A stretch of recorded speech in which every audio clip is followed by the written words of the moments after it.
Okay. Time to start. One. Okay, we have a few things to cover about the stable matching algorithm. In particular, we want to argue that it's optimal to some people and pesimal for some people. Along the way, define what is optimal. We define what is optimal and pesimal. If people on Zoom, we don't have, if there will be people on Zoom that would like to join us, I see the chat. And yeah.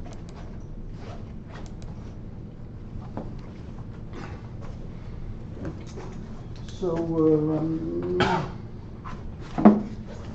we discussed last week stable marriage algorithm. Each person give us a full list of every person in the opposite gender, and we mentioned some process where males were making proposals, females were either accepting them or putting them on a string, dependingly, and then we have a sequence of days, and at the last day we showed that every male is on a string, every female has a male on the string, and at this point everybody got married.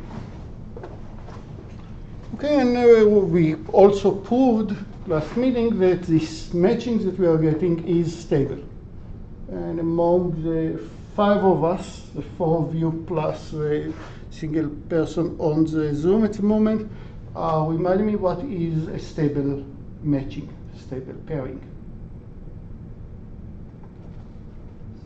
What does a pairing needs to do to be stable at all? Just to show that you remember the exact definition.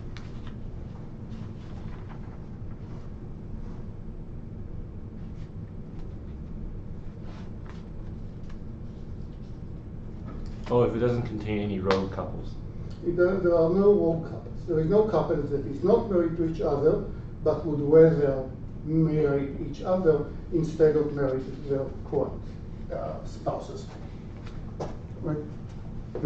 Each person has a full list of all the people. On the opposite side, we said there is a full ranking. I prefer this over this.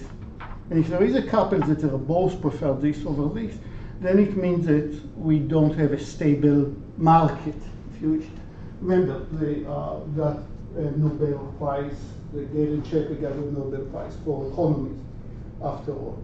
Say, possibly what we got as a matching is not global optimality for everybody, but at least there is no small changes that can change. There is no couple that both have interest to dump it. There is no couple not married to each other that both of them has interest to break the current marriage and marry somebody new. The other person in the couple. Why? Because if one of them wins, the other one loses. So that's how we got to stability. Okay, any questions about the algorithm itself? How the algorithm went every day. One of the males were, each male was making a proposal to the highest female, highest on his own list, that did not reject him yet. And the rejection was permanent rejection, never come back again. And the opposite of rejection was maybe come back tomorrow, and maybe we'll see. If I wouldn't have anybody better by tomorrow, at least I put you on the string. I tell you to come back tomorrow.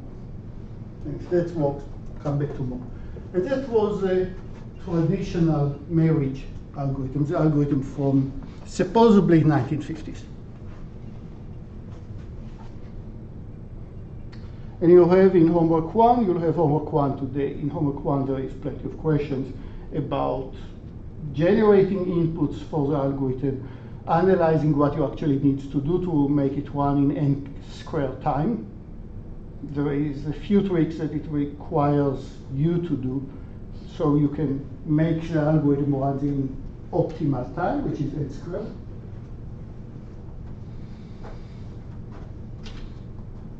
And now I want to tell you something about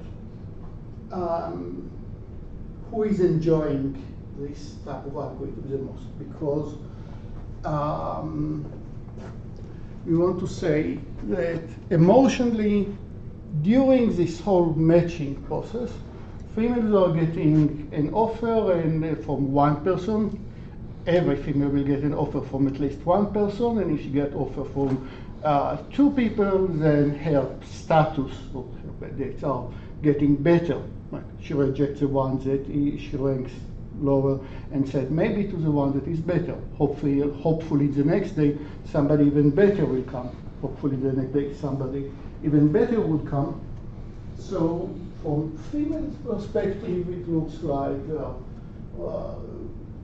every day is brighter, or at least not worse than the previous day, while from the male perspective, they are on a string on a leash for quite a while, come back tomorrow, come back tomorrow, come back tomorrow, just to be beaten by a new male and then go down his own list, while new female be beaten by more males, and status-wise, things are getting worse and worse for the male. And I want to show you that everything here is, yeah, Jack, good. Now I want to show you that, yeah, maybe there is some emotional price, quote, quote, emotional price about getting rejection, but this algorithm is absolutely chauvinistic.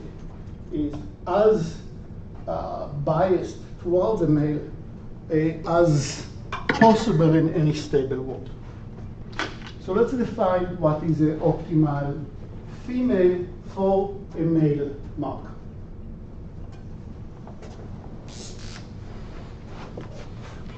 So that's Mark's list. Female 3, let's say female 3 will be the top of his list. Female 5 would be the second one. Female 19 would be, if he's rejected by 3 and rejected by 5, then she's still quite, female 19 is quite close to the top. And somewhere here, there is his F30, who is his last choice. So you're saying, as high the top is the most, will be his first choice. And I want to tell you what's the optimal female for Mark. She's not necessarily, the optimal female might be his top choice, but more realistically is not. More realistically, the top female, the optimal female is not his top choice, unless he is so high on everybody's list. Instead, we look at all the, I think that I finally got all the cameras working, so I can use all pieces of the whiteboard.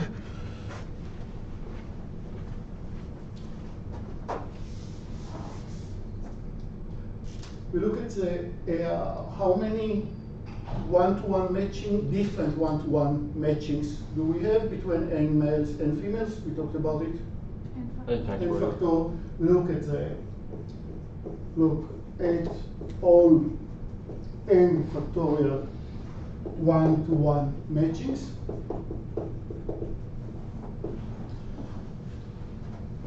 Mark is being married to, in some of them, Mark is being married to this female, this female, this female. I ask you in the homework to generate examples where there is more than one stable pairing. Sometimes there is always one, depending on the preference list. Sometimes there will be more than one. Sometimes there will be exponentially many.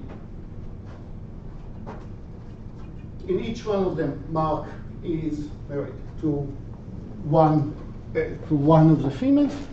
Let's look at the highest one, for which in some of the matchings, and when I say matching, I will draw this diagram again because it will help to generate. Here is male 1 male 2, male 3, female 1, female 2, female 3, and we think about a few possible one-to-one matchings. This will be one possible one-to-one matchings, all the blue edges. This will be a different one-to-one matchings between the same people, and so on. I can go over all the 6 factorial, 6 by 6, 3 factorial, many matchings of 3 by 3. In some of them, Mark gets a different female. Not always the same female. The one that is the highest that he will get in what? Not in any one of the n factorial's matchings. For each one of the n factorial matchings, we are asking some of them are stable and some are not. Some of all one-to-one matching. And I highlight, when I say the word matching, I mean it's a list of pair of every male and every female whom they are matched to. It's not just for Mark. I'm meditating on Mark right now, is the center of my attention, but when I'm talking about 2 different matchings, the meaning here and in the homework and in the midterm, different is give me the list of all the edges, either the blue or the red or one other such. One-to-one matching. So the highest female that he'll get that Mark will get in any stable matching, she is a opt female for Mark.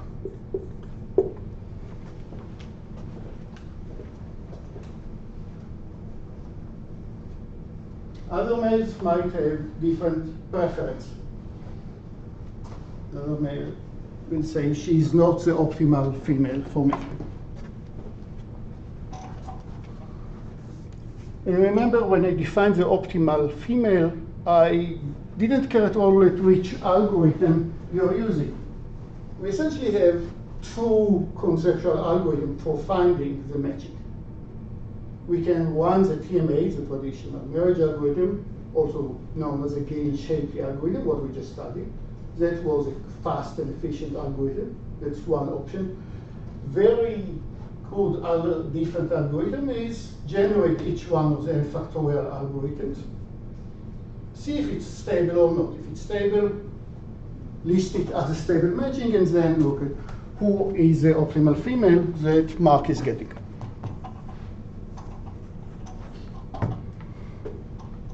And by the way, even for the TMA itself, of course, we can run it in different ways. We can exchange the rules of males, females. We can do various changes for the algorithm. Okay, everybody understand what is the optimal female for Mark? TMA is the algorithm that we studied. It's a theorem that we are going to prove. We want to say that in the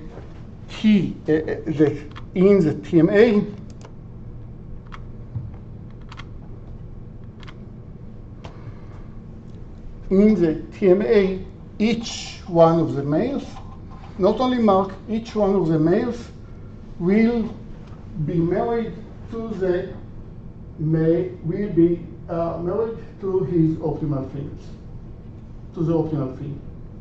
Mark will be married to his optimal female. John, that you don't see here, will be married to his optimal female, and so on.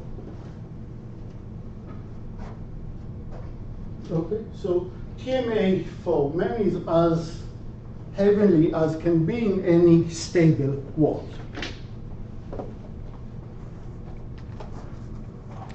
Theorem clear to everybody? What we want to show? That there is no matching when I'm considering out of all the n factorial different matchings, and when I'm considering only the stable matchings out of them, there is no stable matching at which Mark will be married with somebody who is higher than the female he is married to in the TMA. look at what the TMA gives him. This is the highest female he can ever hope for in any stable world. Any world that doesn't have a rogue couple.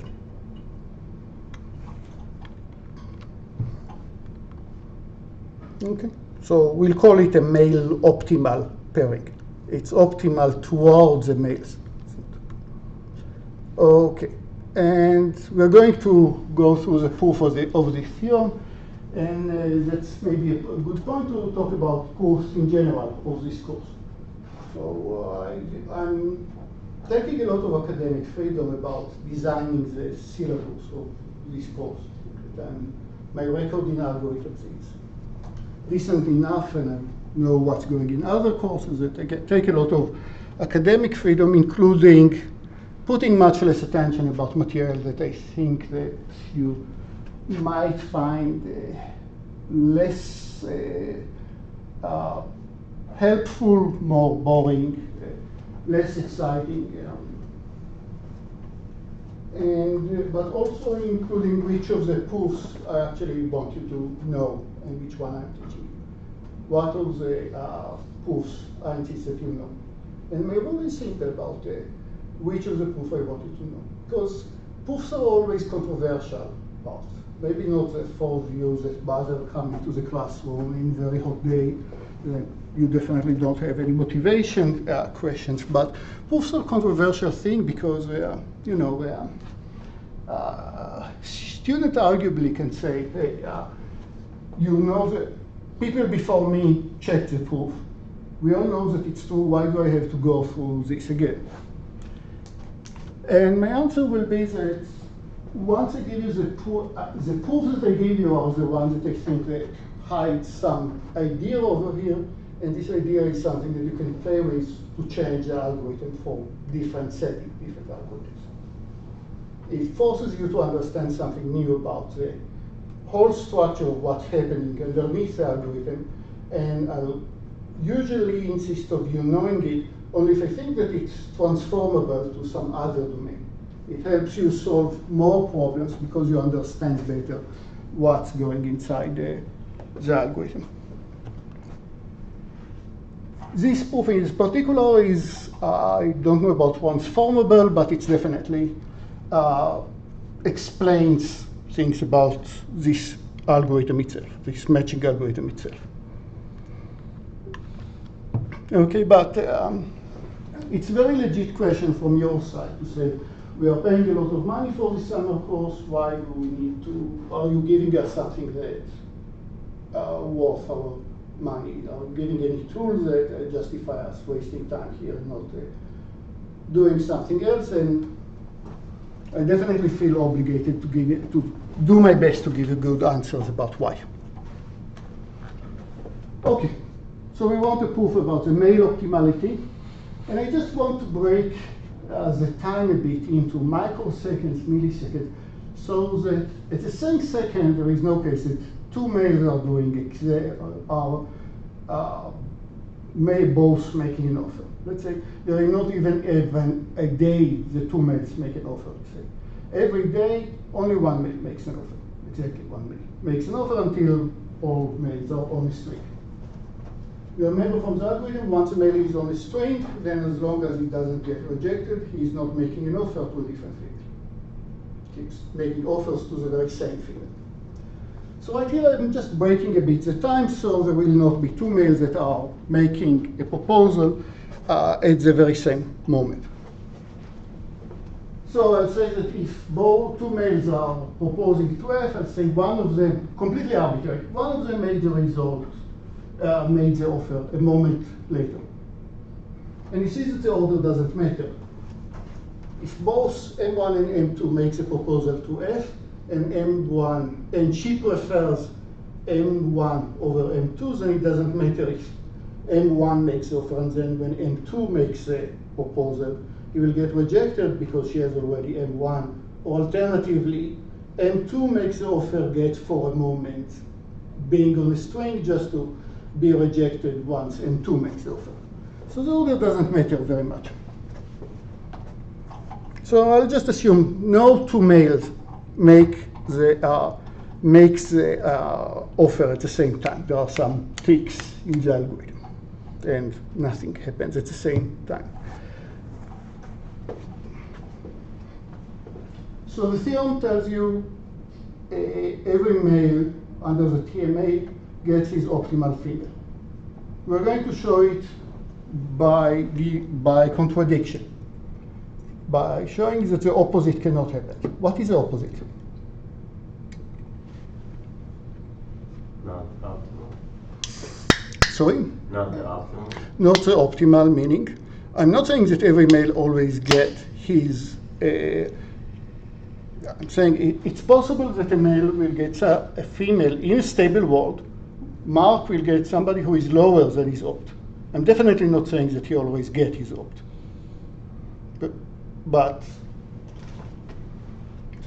And I'm saying there are even stable worlds at which he will do worse than his opt.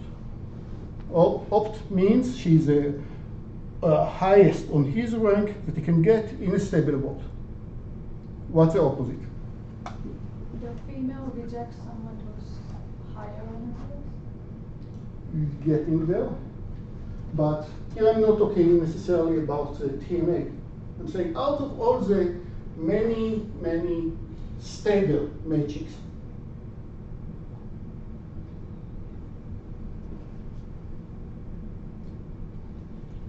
Are you talking about the Pesimal? no, Oh, no, okay. I'm talking about the, I want to say in the TMA, out of all the possible stable matchings, TMA is as nice to the man as possible. Each one will get his optimal. There are other stable matchings at which we might get somebody who is not his optimal, below his optimal. So by contradiction, I want to assume that there is some stable matching at which Mark will get somebody who is higher than his optimal. I want to say, let's assume that there is some matchings at which Mark is getting somebody who is better than the optimal. Okay. So I changed the names a bit because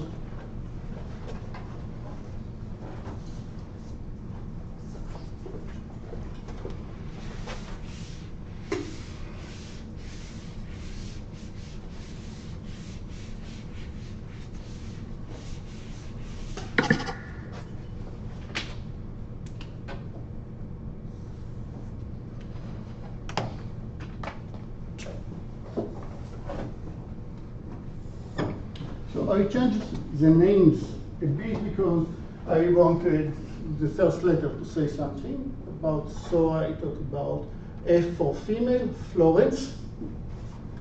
And I want to speak about two males, male A and male B.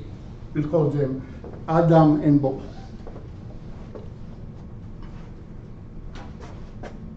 So here is Florence. And here is the list of Bob and the list of Adam.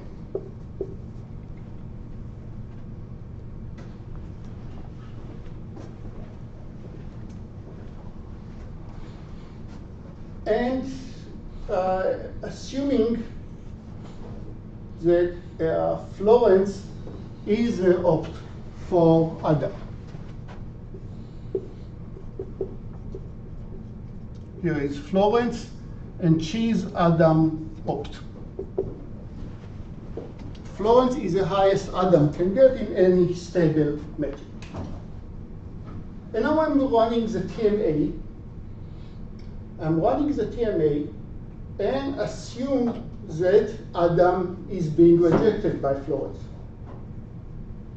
What am I trying to convince you? It's possible that males will be rejected by females during the TMA, obviously, but I want to prove that no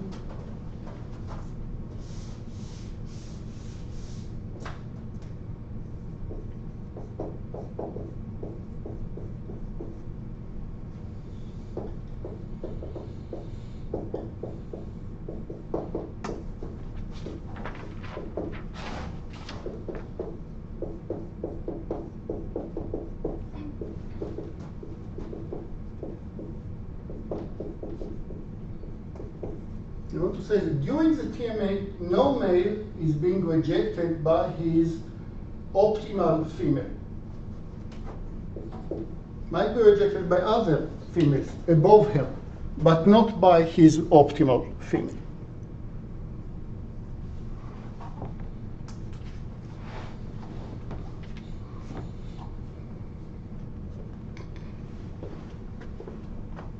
So let's assume by contradiction that it does happen. Adam was just rejected by Florence despite her being his optimal female. And now, why did I want this to break the watch into single events? Is that because now I want to say not only that it happens to Adam, but Adam is the first male. During this particular TMA, Adam was the first person that it happens to. Every other male was not rejected by his opt female. Maybe by other ones, but not by his opt. Adam, so far, is the single and only male that it happens to.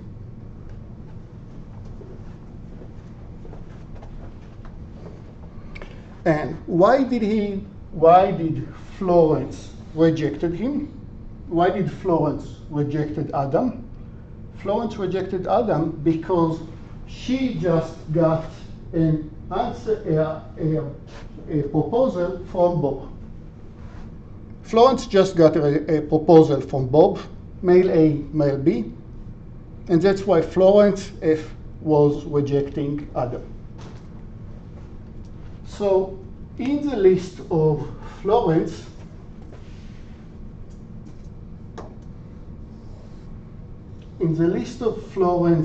somewhere in this list, John appears and Cale appears and other guys appears. She ranked everybody, but in particular, Adam and Bob must appear in Florence list. Who is higher in Florence list, Adam or Bob? Bob, obviously, because she did have a proposal from Adam, and once Bob made a proposal, she preferred Bob over Adam. So Bob is higher than Adam. She prefers Bob over Adam.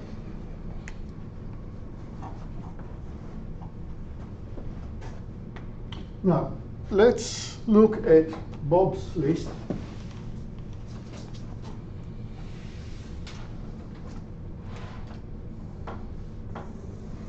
Let's look at Bob's list. Here is Florence. There is Florence somewhere, and there is his opt female somewhere. Where is his opt female? It's possible that, what do I know about Bob? Bob was not rejected yet by his optimal female. He might be rejected by others, but not by his optimal female. So we have two options. Let's start from this option. Is it possible that here is his opt and Florence is below his opt? No. For Bob. Why not? Why isn't his opt higher than Florence? Because if he had not been rejected by his optimal female, he wouldn't have proposed to Well, the algorithm says each male goes down his list. Had Bob making a proposal to his opt and being rejected, that's a necessary condition that he'll mark her out and try down his list. And we said that Bob was not rejected yet by his optimal female, so we have two options.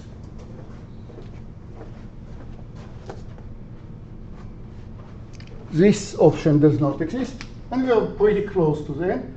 This option cannot exist, so either his opt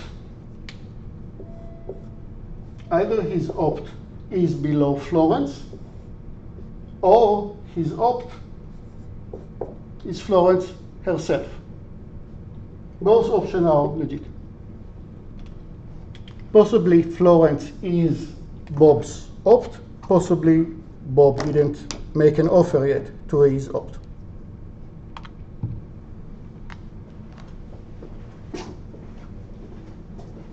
Summing it up, Bob had not yet been rejected by his optimal female, therefore either Florence is either Bob's optimal or Florence is higher than Bob's optimal. That is, in any stable world, Bob is Bob is either married to Florence or Bob is married to somebody who is even below Florence. If his opt is below Florence, and that's the highest the opt is the highest he can get in any stable world, then he'll marry to either, in every stable world, he's either married to Florence or married to somebody below Florence. He'll never do better than Florence. Agree? Bob, in every stable world, will never do better than Florence. Maybe he'll do worse.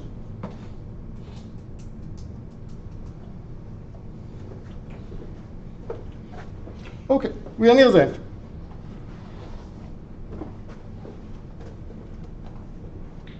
I wanted to say, how did I define, why did I say that Florence is optimal for Adam? I wanted to say that there is some parallel world, some other matching, not produced by the TMA. There is some matching that is stable, in which Adam and Florence are married to each other, and it's stable. Okay. So there is some other world which is stable. The ranking of the list did not change, but Florence is married to Adam. Wait, sorry.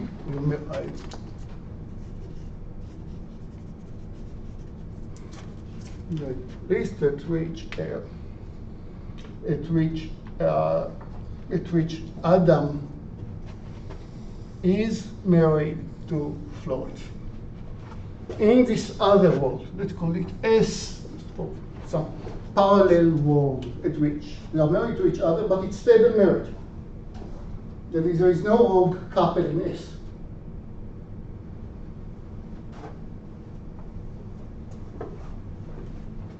And where will the contradiction will come? I wanted to tell you that this is a stable world, but now I want to show you that actually in this other world there is a rogue couple. And who will be this rogue couple? It will be whom? Florence and it will be Florence and let's meditate about Bob. What happened to Bob in S? In S, he's not married to Florence. We are only in one-to-one matchings. Bob is not married to Florence. In no world he cannot get anybody better than Florence, so he is married in S. Bob is married to, let's write her here, let's call her F2, whom he preferred less than Florence. We already said Florence is either he is the best he can hope for, or is even higher than the best he can hope for in a stable world. So in this other world, he's married to female who is not Florence. Florence is taken by Adam. Married to a different F2. Now, about the preference list of F2, I don't know, I don't need to know anything about it. I just want to convince you that S itself cannot be rogue. Why it's not rogue? Because they show a couple that have an interest to dump their mates and marry each other. Let's take a look about this parallel world at which Bob is married to F2, but Bob is preferring Florence over his wife in S2. So far it's not a proof of rogueness, because maybe Florence is married to somebody that she prefers, but not in this case. Look at the list of Florence. We already figured out that Florence prefers Bob over Adam. That's where we started from. Florence prefers Bob over Adam. if she's married to Adam and talking to Bob, and Bob prefers Florence over his wife in S, they are forming a row couple in S. They have interest, of course, to dump, Florence would dump Adam and marry Bob. She's upgrading, and Bob will dump his wife and marry Florence. He will upgrade. Both of them will get better in S. Conclusion, in S, in this parallel world, there is a rogue couple. Conclusion, it cannot be that Adam was rejected during the TMA by his optimal female, by Florence. There is no, the whole list started by assuming that there was a male Adam that was rejected by his optimal female. So, conclusion, in the TMA, no male is rejected by all the females that are rejecting Adam in the optimal, all the females that rejected Adam during the TMA, traditional marriage algorithm, all the females that rejected Adam are above his optimal female. Florence will not reject him, no matter what. So Adam, that we assume what was special about Adam, he was the first one that was rejected by his optimal female. Adam does not exist. No such male exists during the TMA. Every male is getting, since the TMA produces an optimal marriage, he's not getting somebody better than his opt, because TMA produces an optimal marriage. I hope that all of you remember the proof from last time. While I'll be sure that this matching does not have a row couple, but Adam is also never rejected by, no male is rejected by his optimal female that is. All the males are getting their optimal female. Okay. Slightly longer than most proofs of this course, but I think that it's still cute, but it needs to go through it more than once to see how everything works together.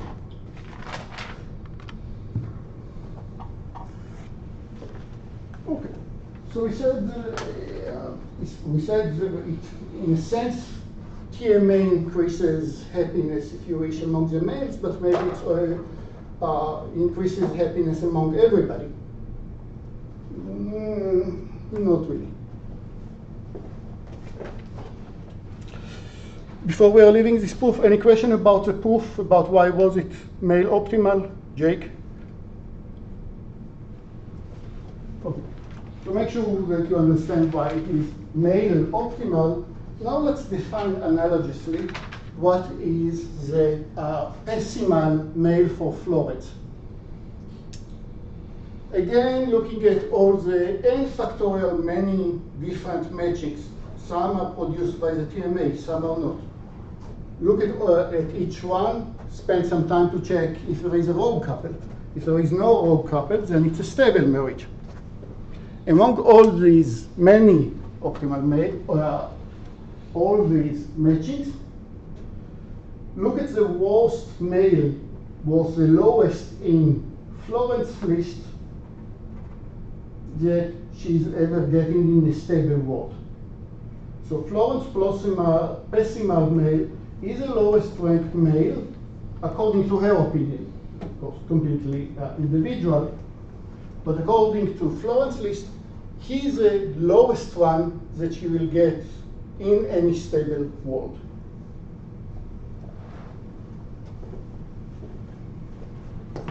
Just the opposite of opt, it's the pesimal male. Okay, he's the worst she can conveniently get in any stable world, and the theorem is that the TMA, the algorithm that we saw, will actually produces a female pesimal matching. That is, at the same time that the male are getting the highest preference, female are getting the lowest preference. Make sense? And maybe we'll skip this proof, switching to other things. Though it's there is the same logic as before, but I leave the proof as is. I don't require you to know the proof, but I do require you to know the theorem itself. That the TMA produces the Pesimality.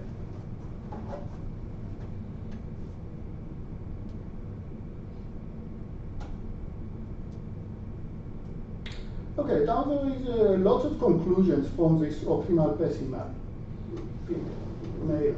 Yeah, like, could it be that two male have the same optimal female?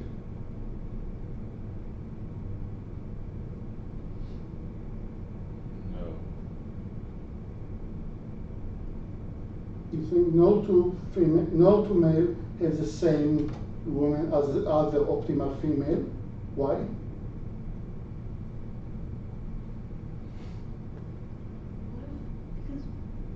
What if the female is at the same rank of both? It could be the same female, it could be the same rank, but I want to. The answer is no. It cannot be that both of them have her as their optimal male. What? But what's the proof that it is unique?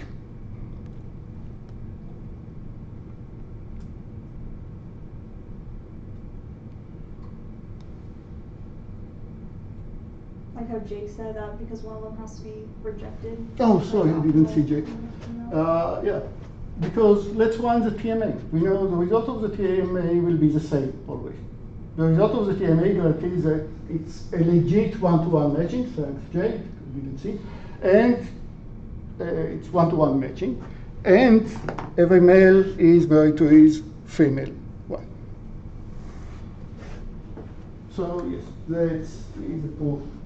Just run the TMA. Even though they had their own hair, but they had the same female as their top, or at the same ranking, only one of them will get her in the TMA. Very good, Jake. How can I find for every female her optimal male? How can I find for every female her optimal male? Have the females propose? Yeah, just switch the rules, and now we are, of course, everything is symmetric.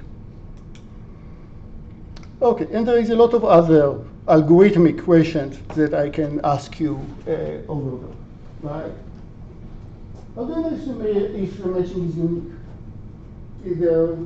You said there is n factorial many possible matchings, but only some of them are stable, some are not. Definitely there could be more than one stable. How do you have a quick check to see if the matching is unique or not?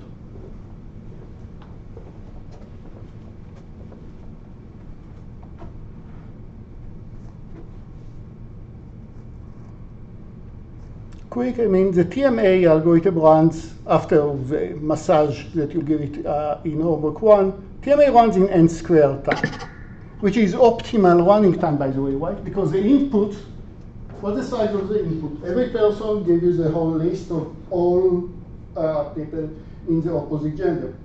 Every person gives an input of the length n.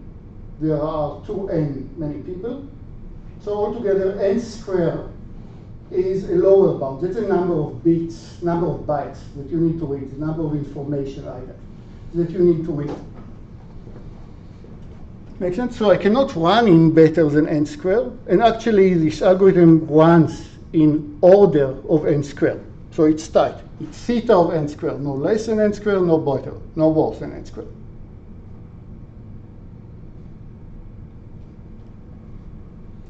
So can you think about a way to check if the algorithm is unique, if the matching is unique? Are there more than one stable matching?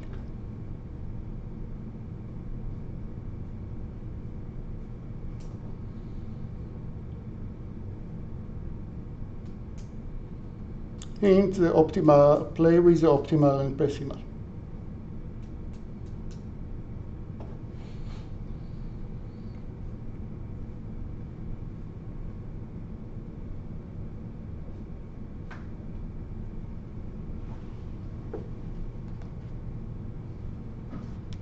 Oh, you have the male proposed, and then you have the female proposed. If they're the same, then it's unique. Why? Because if that's true, then look at Florence. Doesn't make She sense. has That's her. She has a pesimal. She has a pesimal. Pesimal meaning there is some stable matching at which she's getting other. She has her opt. You can refine her opt by switching the rules. Now, females are making the proposal. If the matching is unique, then what can happen? What must happen? These two people are the same. That is, the optimal and the pesimal are the same, which means you get it in both matchings, no matter who makes a proposal, and if it happens for every person. Okay, we are done with the TMA. I want to show you a few things. It's easier on the whiteboard. I want to show you a few things about analysis of quicksort. We need it for the homework. So,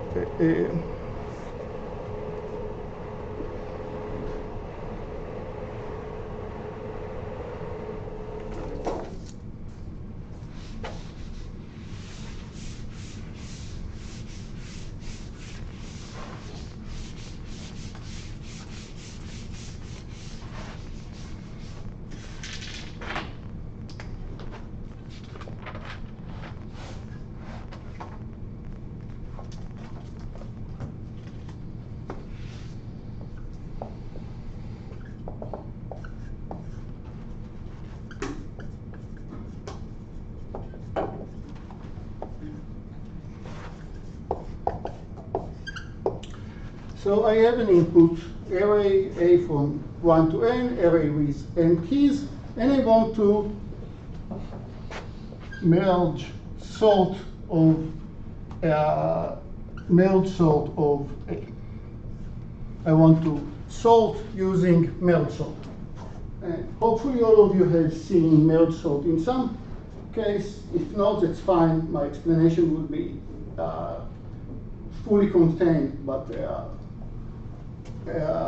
many of you have seen merge sort before, and I know it, but I think that I'll say something new for, or at least a quick way to analyze Wellington. So merge sort of A, if A contains only one key, then return this key.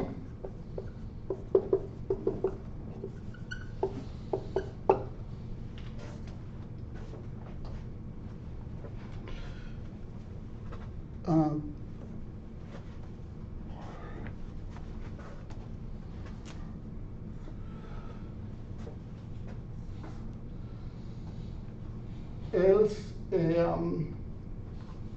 let's say B equals of the merge sort of A of 1 dot dot n half ceiling. C, also an array, is a merge sort of A from n half ceiling plus 1 dot dot dot to n, that is the second part of the array, and we turn the merge, a procedure that I need to describe to you. What is a merge of a B and C?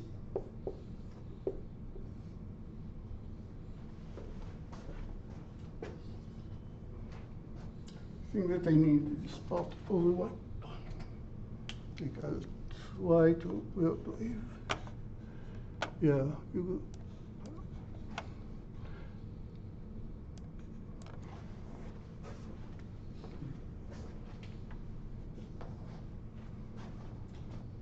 okay, so I take the array A. If there are a lot of elements here, I have the element A. I split it around the n-half ceiling, and I'll look at the left part and sort recursively. Same goes with the right part. Exactly, sort recursively.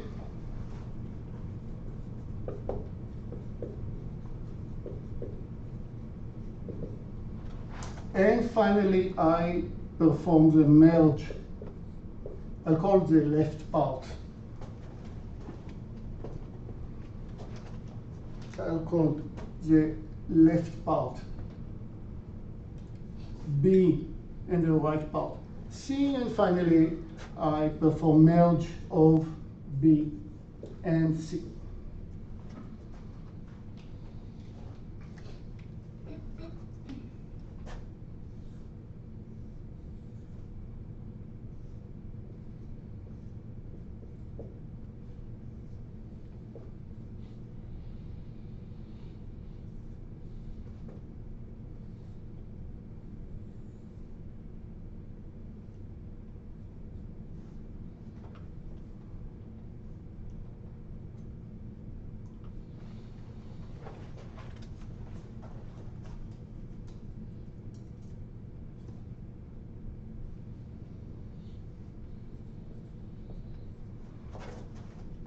So possibly this is B.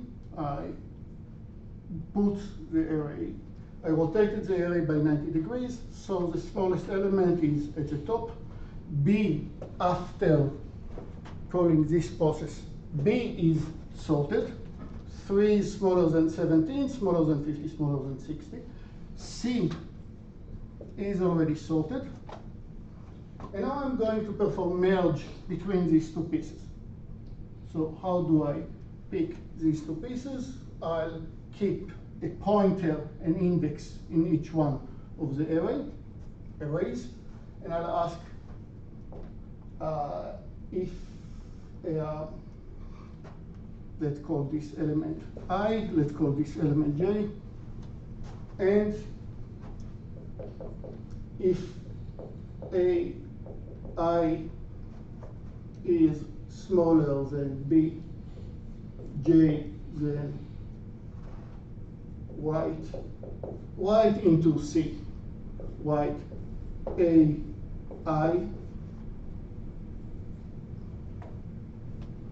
and I plus plus,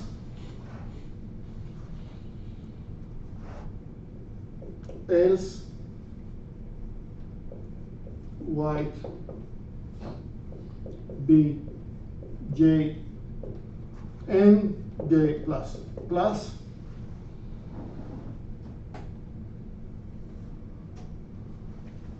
and this is of course as long as if I is smaller than size of A and B and J is smaller than size of B.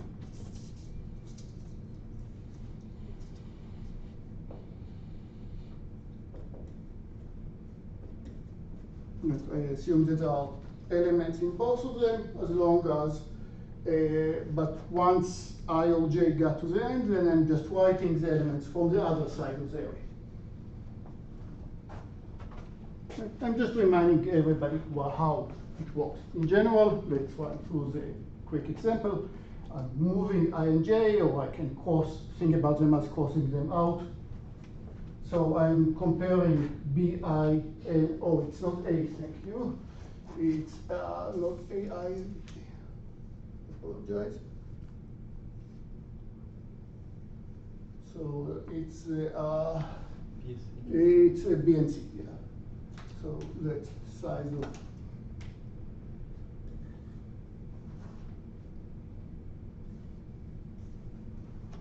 of C, if B I smaller than C, J then Y,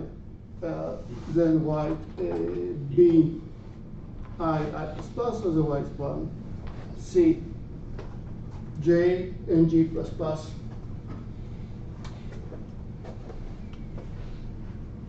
Right. So, quick example, and if one of them is empty,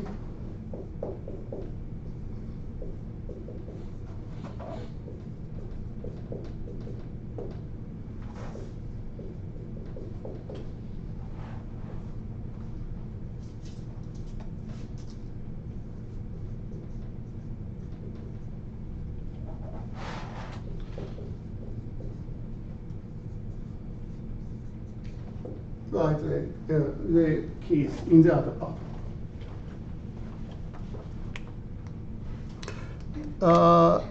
Oh, sorry, Jake.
Okay. Oh, good.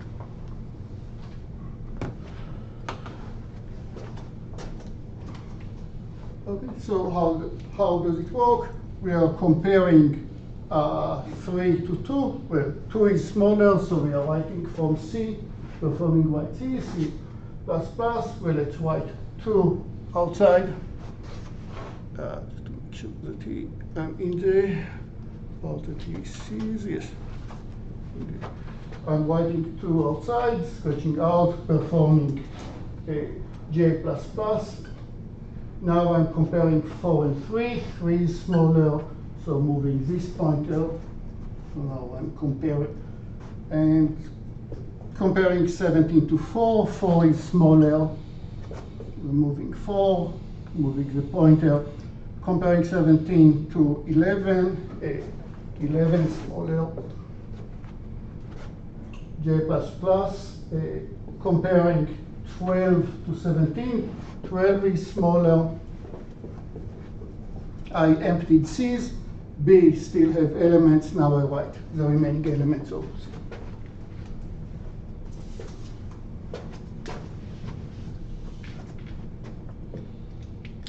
So now I write the remaining 2 elements of C, which are 50 and 60.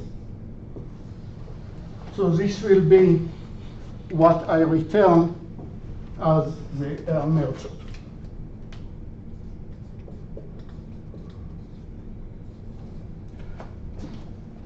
Okay, so now, yeah. Are we writing in a new section of the memory? So, yes, so you actually, why? So let's talk about MesgeSort as a practical algorithm. It will, as we'll see in a few minutes, it runs in n log n, which is optimal, set of keys. We talked about it. You cannot serve a set of keys in time better than omega n log n. And this will run in n log n, so this is optimal. That's one good thing to say about this algorithm. You'll see, I'll write it up. You'll see. What other good things can I say about it? It's an excellent example of divide and conquer. I take the input, I split it into 2 pieces, equal size pieces. I solve each of them recursively, and then I conquer, I merge them. That's another good thing that I can say. And that's to an extent that summarizes good things that I can say about MesgeSort. Practically, it's not very fast. Why? Because a few things. There are a lot of ifs and subcases, and there is a lot of memory allocation that I need to do all over the place. That is, now when I'm actually returning this array, you don't see, when I'm actually returning this array, I need to, this white that I so elegantly just wrote because pseudocode is so easy, writing on the whiteboard is so easy, I just wrote write to an array or to the output or something, but it's actually writing to a new array that I need to allocate. And it's not an sorting that is done in place. Sorting in place meaning that I just have one array that I'm using and everything happens inside this array. Swap sort can be done in the same array. Quick sort can be done in the same array. Merge sort cannot. There is a lot of memory allocations, and the things are not always in the same size. Right? So it's quite a headache, and asking the operating system, give me some new free space to use, telling the operating system this is garbage, you'll handle it, or hoping that Java, the miracle of Java will save you from garbage cleaning. There are a lot of other algorithms that works very similar to this approach and working fantastically. For the case of MesgeSort, it's just there are better options like quicksort or like even heap sort. Both are superior. But it's a very good example, and we'll see, and there is a lot to study from it about analyzing and understanding and coming up with other algorithms or other algorithms for different problems. Some of them you'll see in the homework, obviously. So my first question for you is,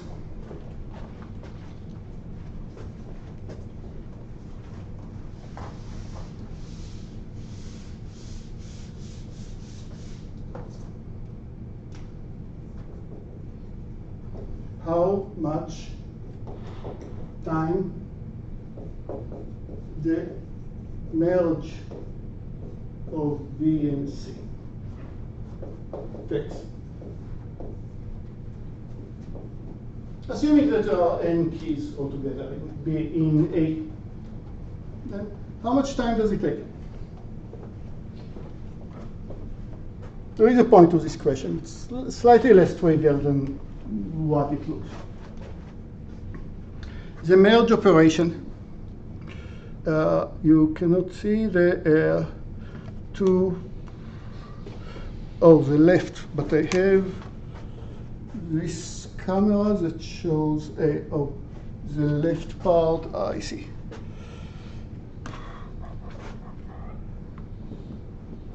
Okay, now you see my, wait, who's left? I can see the two left sections. Wait, this is my left section. You're right. Yeah. Fair enough.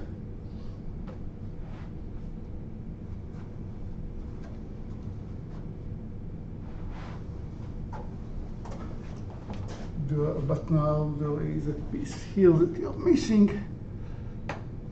Okay, hopefully the three of them. I'll stop using this part, just finish this section. How much time does the whole process take? Okay. How much time the merge sort takes? How much time the merge takes only?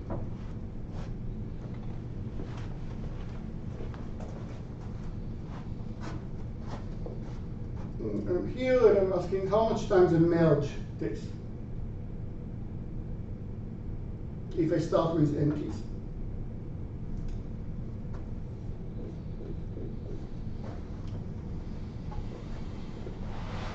Isn't it in line? Not the whole merge sort. I'm only looking at the part of the merge of two arrays, B and C. Is it O-N? I want to say it's order n. Order n is the correct answer. Why? What's the proof? Because we're accessing them like one by one. It's very, so we are looking at these two arrays, and we are looking at 3 over here, and we want to say every element is accessed only once, but it's not entirely true. If I will have a 120, 100. If I have an element here, I don't want to think about what example. One element here can be compared to each element of the other side.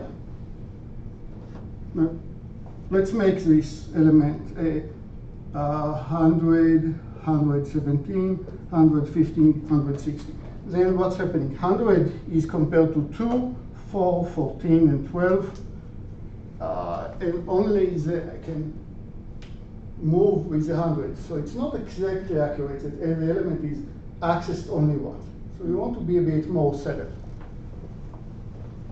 It's a proof of the type of how could it be anything else, which is kind of makes sense. It's almost obvious that it must be in linear time, but the fact that it's obvious doesn't mean that you don't have to prove it.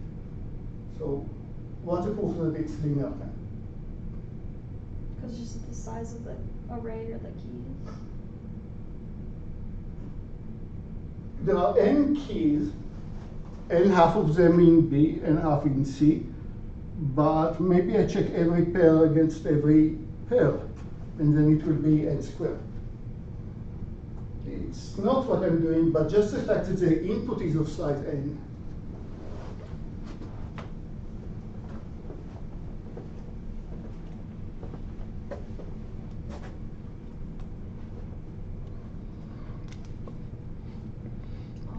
I agree that it takes order n. That's also what Jake said, but you need to actually tell me why it's order n. The right thing happens n times. So what happens to this array every loop of the algorithm? No matter what, every loop of the algorithm, what happened to make pointers? The I and j. Either the left one moves or the right one moves. At least one of them must move at each iteration, and only move down. So every pointer will move only one time downward. That is, every cell, once I wrote it, it's out of the game. This I is out of the game. That is, I don't know if it happens on the left or the right, but at every iteration of the algorithm, every constant time, one of these two elements will be real. So each iteration either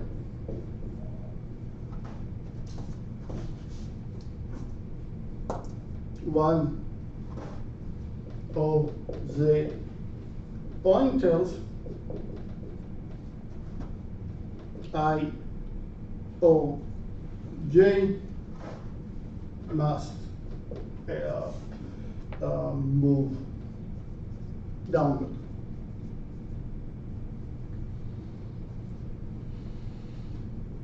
Very wavy, but that's we're just scanning.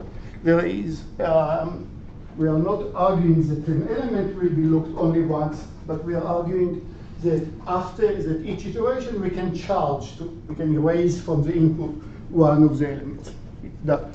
We can delete from the input one of the elements, and there is only n elements to be deleted. So, small point, but worth attention that even here the answer is not entirely obvious. Okay, now let's analyze the running time of the algorithm. First, in a very boring way, very non-intuitive way, and then in something that I think that actually teaches us about other algorithms. So let's write recursion formula.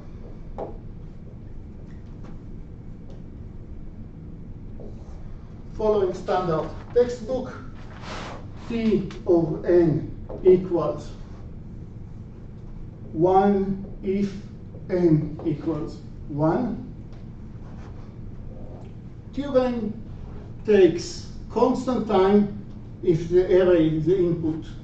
T of n is the running time of the whole, I should have said, running time of the whole algorithm. Running time of quicksort of the whole thing. Obviously, if you have only one key, then we are in this case.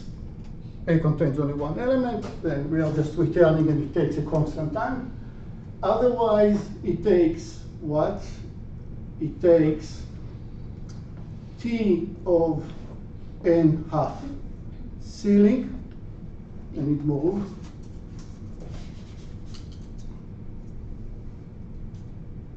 T of n half ceiling plus T of n half floor plus C times n.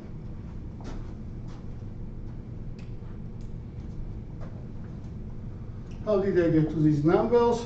Because I did the merge sort on the left part, the merge sort on the right part, and one of them might be slightly smaller than the other.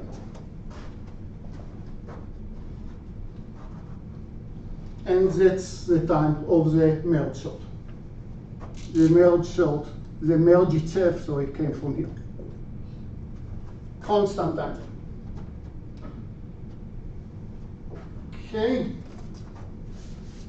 So treating it as a, writing it again, T of n equals 1 if n equals 1, or constant if n equals 1. Otherwise, let's ignore this constant C. Let's just assume that C is 1. You can always do it. The constant, the units that I measure the time will be 1. And now I want to write T of n half, but I gave you a rule without a proof about every time that you see ceiling or floor, ignore it in the running time. There will be one case in the course that I can think about right now that you cannot do it, and that's because the ceiling or the floor will be in the exponent. Everywhere else, you can ignore ceiling or floor in the analysis. So just write T of n half plus T of n half plus n, which is just 2 times T of n half plus n. Okay, that's one of the recursion formulas that pops up really frequently in many algorithms. And I want to show you two ways to understand what's going on. You can also just push it into the master theorems, and it will immediately give you the answer that T of n is just order, as you all know, n log n. That will be the answer of the master theorem, but let's try to understand more, because once we understand, we can use it in other scenarios. One method will be, let's imagine a recursion tree. My recursion tree will start with n keys. And what do I do with these n keys? And just this tree that I'm going to draw for you, it's not a search tree. It's not even all context. It's just a visualization of what the algorithm is doing. Just a visualization of what the algorithm is doing. So I start with n keys, and how much will I spend on these n keys at the end? I will have to spend C times n, 1 times n, plus I'll look at the left subtree and we'll spend for it n half, c times n half. Let's ignore the c. C will be just 1. N plus n half, that will be the merge of the left part, and n half, that will be the merge of the right part, but I'm not done at it.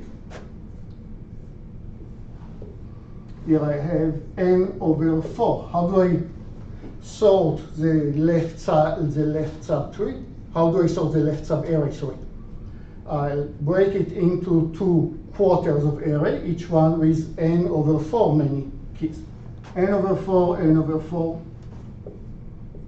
n over 4, and n over 4.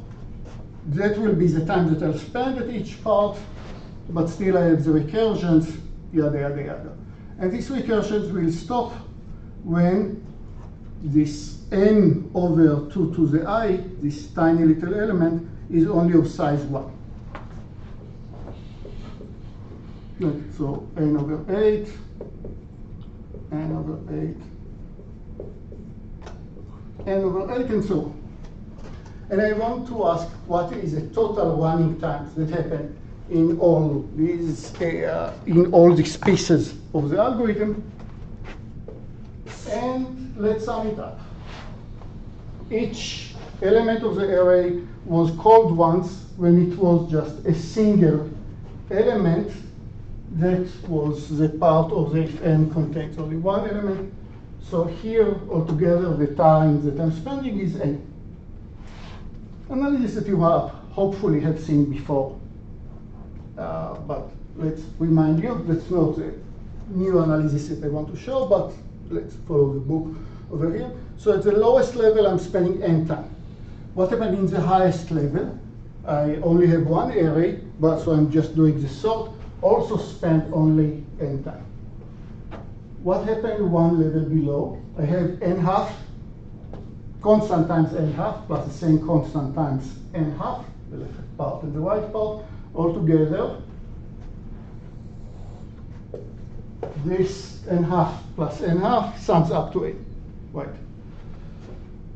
N over 4 plus n over 4 plus n over 4 plus n over 4 times, sum them up also to 8. Everything is multiplied by c, but by the same c. Now, I started with an array of size n. I split it into 2 arrays, each of size n half. N over 4, n over 8, yada yada, until I become 1. What is the height? How many times can I split an array into half? Log to the base 2 of n, log n, log to the base 2 of n is the height of this creature. Might need to introduce ceiling of this number, and that's it. But that gives you the so the overall running time that I spend in every piece. Each node here refers to one of the cases that I called this function, the merge of this part without the recursion. Sum them all up, you got n of it. And that you probably have seen in some one textbook or another. I want to give you a different method.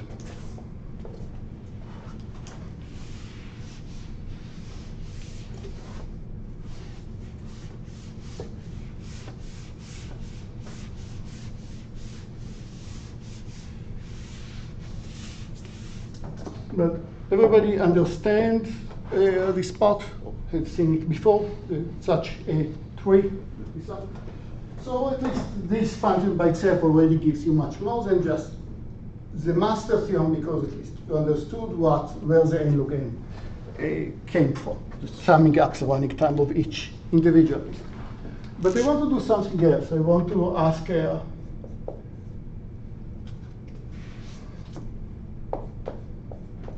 look at a key x at A. I'm picking one of the keys x in A, and I want to ask how many times did I copy X from one array to another.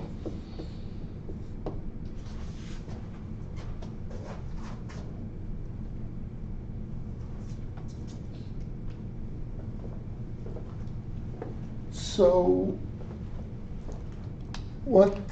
because if you look at the code, both of the merging, both of the allocation, every time that you spend a constant time, one of the keys move from one array to the other. And I want to count how many times did I move such an array from one place to the other. So let's start from let's ignore what happens all the times until I get very tiny arrays.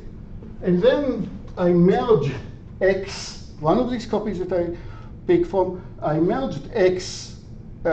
X was an element from itself, so I spent a constant time. So let's say first time, or one when A, the size of A is 1. What happens the next time that I move, when the size of A is 2 lines? On the end, at the very end of the recursion. I'm just a bit short on time, so I'm writing a bit briefly. What happens the next time that I'm merging X with somebody, copy X with somebody? Next time,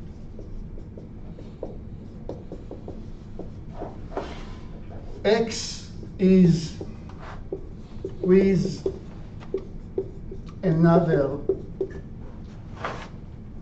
key in a sorted array of size.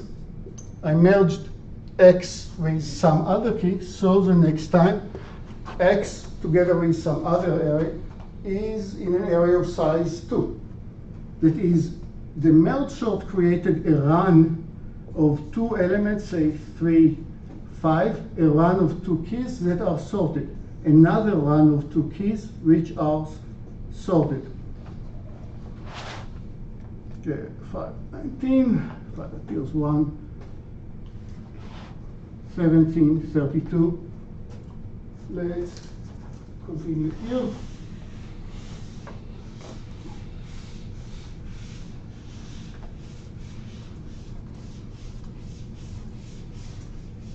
So every time that I copy X from one array to another, I paid X $1. And I want to ask how many dollars do I need for all the copies from one array to another.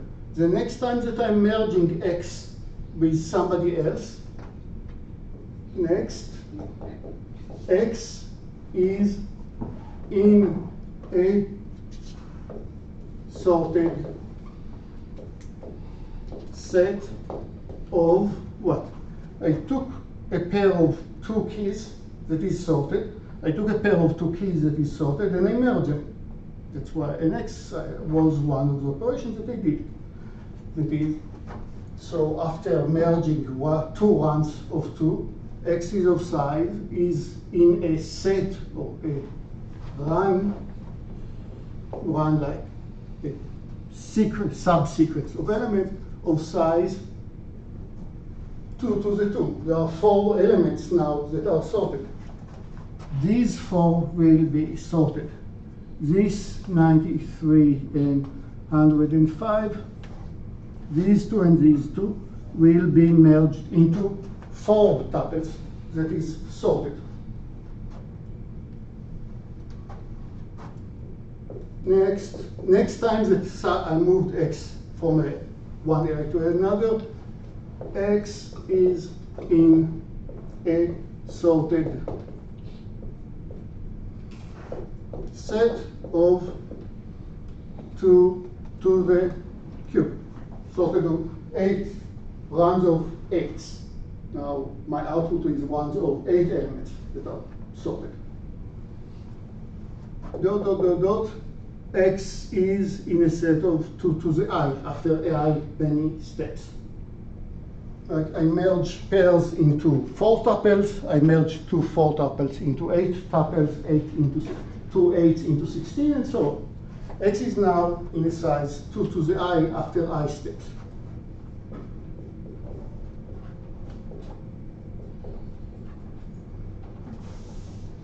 Okay, so how many, what at the end, how large I can be until I stop the algorithm, because I sorted everything, X is in a 1 that contains all of the elements, then the maximum I is log 2 of n. Once you get into a full array, I can't understand, believe it you want to understand. I small equals then log of n. So each element was moved only log n many times. If you look at X itself, every time that it's moved from one place to another, it will find itself with this one set of groups in a set of, to the beginning, a set of 1 element, then I'm in a set of 2 elements sorted. Then I'm in a set of 4 elements all sorted. Then I'm in a set of 8 elements all sorted. And every time that I moved, I had to pay $1 for me, or I got $1. So that was for X itself. X was moved. So to summarize it,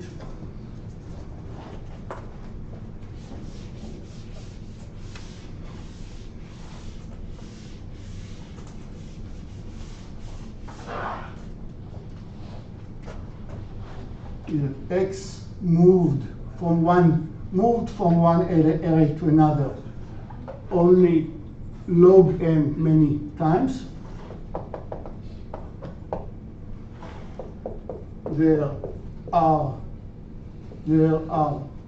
n keys like X in A. X in, everybody familiar with this notation? X in A. So total time would be, once again, as we all know, n, that's the number of possible X in A, times log n. Why do I like this method of analysis more? Because here I'm trying to pick an element that each property invariant that each element needs to satisfy. Everything that somebody invests time of me, one of the keys in A, then my status in life has changed. They spend a constant time on me, then I'm now in a larger group. Spend a constant time on me, I'm in twice larger group. So I would be shifted from one place to another only log n many times. These ones are getting larger and larger. Makes sense? We're getting to the same conclusion, but it's a very different way to analyze it. And I think that it's much more flexible in the sense of using it in other algorithms, including ones that you be asked about in the homework, but we'll see it a few times. That it's, the responsibility is not for the whole algorithm. The counting now is based on each element in the input is charged some money and how much. What is a budget per a key? And the budget per key is log n. Give an element, give X in A log n many dollars, and every time that X is moved from place to another, it is charged $1, and X is never in an overdraft. It has enough many dollars to pay for it. Why log n? Because how do I know that only log n? Because every time that it's shifted, it's in a bigger group. Cool, you're ready to answer all questions in the homework, I think, so I'll publish it today. Today we'll start skip list, which I think most of you covered. I'll try to give you a few ideas. Nevertheless, it's such a cool data structure that even if you know it, sure, we'll go faster or slower around it depending on how familiar with it you are. But and I'll tell you a few new things, I'm sure, about skip lists. But it's really, really one of the fantastic data structures that, let's put it this way. If you're not familiar with skip lists, but instead you're familiar with how exactly do I handle, say, red-black trees or AVL trees, Or let's think about AVL trees. AVL trees are balanced trees. You know, you can insert, delete, find an element in log n time. And if you're inserting a new element, then you have a case of if the new element is a left subtree of a left subtree, or a right subtree of a right subtree, or a right left or a left right. And each one needs to be checked and needs to be handled differently. And that's for the easy case of insertion. Deletion, it's a total nightmare because you need to replace this element with somebody else, and then if it's not a leaf and if it is a leaf, then you need to start rotations at all. Total nightmare. And that's for AVL, that is one of the simplest search trees. Skip list will solve all these problems, just much, much, much easier, but will be randomized. We'll have to toss coins and understand better the math. Thanks. Do office hours start today as well, or? Sure, now is good time. I was just wondering. Whenever. Okay. When it's due. Sorry? When it's due. What does it do? It will be a week, like 8 days for today.